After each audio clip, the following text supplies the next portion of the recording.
Olá, estou aqui mais uma vez para compartilhar a palavra de Deus e hoje eu quero comentar por que Deus permite que coisas ruins aconteçam.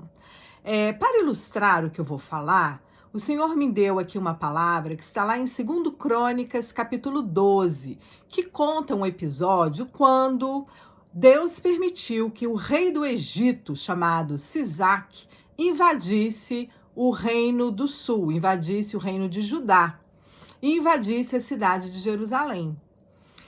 Quem estava no comando nessa época sobre o reino de Judá era um rei chamado Roboão. Roboão, ele foi o sucessor do rei Salomão. Ele era filho de Salomão. E ele foi quem herdou o trono de Salomão. Mas Roboão, ele foi um rei sem sabedoria, imprudente e que fez muitas coisas que desagradaram a Deus. Inclusive, ele foi o pivô, o responsável pela divisão do reino.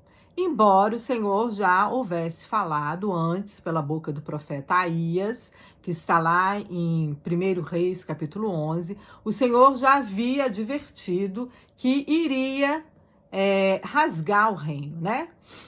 É uma história, né, que todos devem conhecer, o que está lá em 1 Reis, capítulo 11, quando o Senhor fala que iria sim separar o reino por causa dos pecados de Salomão, né? Então, os pecados começaram lá em Salomão, e aí esse filho dele, Roboão, vai continuar pecando. E aí o Senhor, então, enfurecido com Roboão e com os seus príncipes, com a sua corte, né? O Senhor, então, permite que esse rei do Egito venha contra ele. E o rei do Egito veio com uma multidão de pessoas, pessoas de outras nacionalidades, não apenas egípcios, mas também etíopes, líbios e outros povos que se juntaram ao rei do Egito para invadir e saquear as cidades do reino de Judá. A palavra diz que eles tomaram as cidades fortificadas de Judá, saquearam os tesouros de Jerusalém, os tesouros que estavam no templo de Salomão, os tesouros da casa do rei, levaram tudo que havia de valor. E aí, o profeta Semaías, ele fala com esse rei Roboão, com o rei de Judá. Fala assim: vós me deixastes a mim, pelo que eu também os deixei em poder desse Isaque. Então Deus falou através do profeta que Deus permitiu. Por quê? Porque eles deixaram a Deus. Então é aquilo. Aquele que se afasta do Senhor está espalhado. Ele não vai ter mais o cuidado, a proteção de Deus, né? Então a gente tem que estar ali ligado no Senhor para que possamos, né, estar junto dele. É como diz o Salmo 91, temos que habitar no esconderijo do Altíssimo. Não adianta eu estar com um pé na casa de Deus, fazendo a vontade do Senhor, e com outro pé no mundo, né? Como diz aí o ditado popular. É impossível, né? E a palavra fala que é impossível agradar a dois senhores, né? Então, ou você agrada a Deus, que é o Senhor do reino da luz, ou você vai agradar ao diabo, que é o Senhor do reino das trevas, né? É impossível agradar a dois senhores. E, pelo jeito, Roboão, ele estava agradando muito ao reino das trevas, né? Porém, quando esse profeta entrega essa palavra, ele reconhece o erro dele, ele se arrepende, ele se humilha diante do Senhor. Aí o Senhor fala novamente através do profeta: porque se humilharam diante de mim, não os destruirei. Antes, em breve, lhes darei socorro, para que o meu furor não se derrame sobre Jerusalém por intermédio de Sisaque.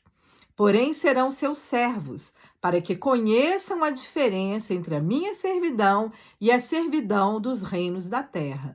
Então o Senhor poupou a eles, não destruiu totalmente, porém permitiu que eles se tornassem servos do Egito. Então, o reino de Judá começou a partir daí a ter que pagar impostos para o rei do Egito.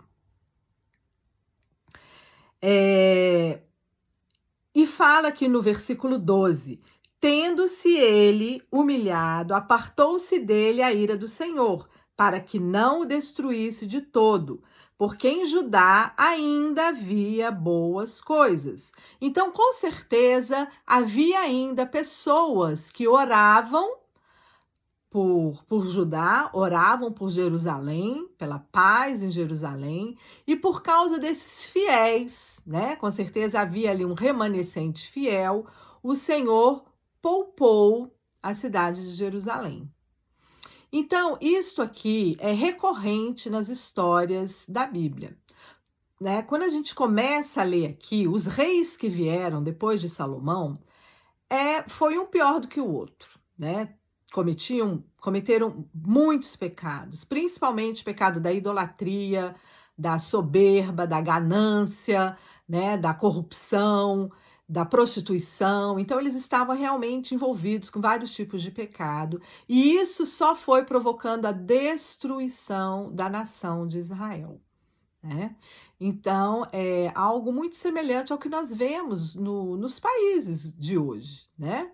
Não só no Brasil, mas na América, nos Estados Unidos, em vários outros países, nós temos visto isso, né? Está claro que as pessoas estão longe de Deus. E aí eu me lembro também de uma palavra que Isaías falou, lá no capítulo 29 de Isaías, o versículo 13, né? Isaías fala assim: este povo honra a Deus com os lábios, porém o seu coração está longe de Deus.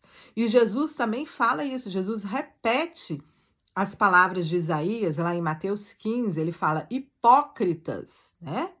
Porque os seus lábios, né, me honram, falam palavras bonitas, mas o coração de vocês está longe de Deus.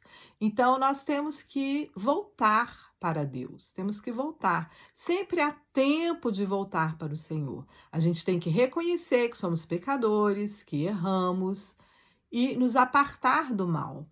E amar o que é bom, amar aquilo que Deus nos ensina, né? Amar o nosso próximo, amar o nosso semelhante, não julgar as pessoas mal, né? Fazer o que é bom. É isso aí, pessoal. Não tem outro caminho. Deus é amor e Ele quer que nós amemos também como Ele amou. Então temos que orar e pedir no Senhor, me ajuda a amar como o Senhor ama, me ajuda a ver como o Senhor vê. Então temos que desenvolver um relacionamento de amor com o nosso Deus Jesus, né? Jesus nos ensina a amar. Então é isso que nós temos que fazer. Amar um amor despretensioso, um amor não fingido, um amor que só quer o bem de todos. Então tá, pessoal, é isso aí. Beijos.